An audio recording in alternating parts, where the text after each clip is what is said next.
İzlə.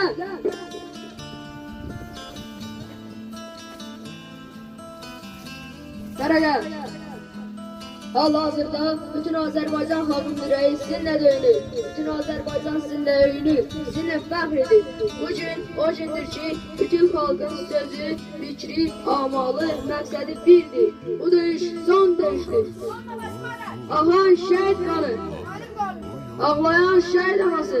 Mənim anamdır. Düşməndən alınan torpaq. Yaqub Nəcəbov. Burada. Mən Yaqub Nəcəbov. 2000-ci il 7 iyul Zulfa şəhərində anadan olmuşam. Azərbaycan leytenantlarından biri olan mən, Zəngilan, Füzuli, Cəbrayıl, Qubadlı və Şuşa döyüşlərində iştirak etmiş qəhrəman dostunu şəhid olmuşam. İcad Məmmədli.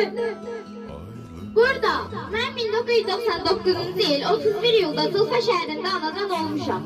Tərtər rayonunun Suqovuşan qəsəbəsinin azadlığı uğrunda gedən döyüşlərdə savaşıb, oktyabrın 8-i qəhrəmancasına şəhid olmuşam. Ramazan Köydalı. Burada ben 4 fevral 1997 ildə Çırna kəndində anadan olmuşam. Füzulinin, Cəbrailin, Xocavəndin azadlığı uğrunda gedən döyüşlərdə vuruşmuş və 28 oktyabrda şəhid olmuşam. Hafiz Qasımov. Burada mən Hafiz Qasımov 1998-ci ilin iyulun 8-də Zulfa rayonu Cəmaldın kəndində anadan olmuşam. Vətən müharibəsinin ilk günlərində döyüşdə iştirak etmişəm.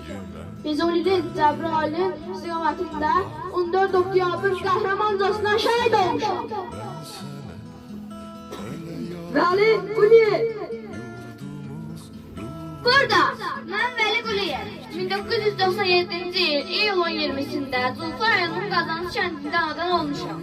Döyüşlərin ilk günlərində iştirak etmişəm. Cəbrayıl, Füzuli, Xocavənd, xalqın uğrunda gedən döyüşlərdə qəhrəmancasına şəhid olmuşam. Mən isə baş leytenant Amin Gülməmmədov. 1995-ci ilin 31-i Zulfa rayon Saltaq kəndində anadan olmuşam. Füzulidən başlayan Daşaltıya qədər gedən döyüşlərdə böyük rəşadət göstərmişəm. Füzulinin, Hadrusun, Cəbrailin və Xocavəndin işğaldan azad olunması uğrunda gedən döyüşlərdə qəhrəmancasına vuruşmuş və şəhidlik məqamını yükselmişəm.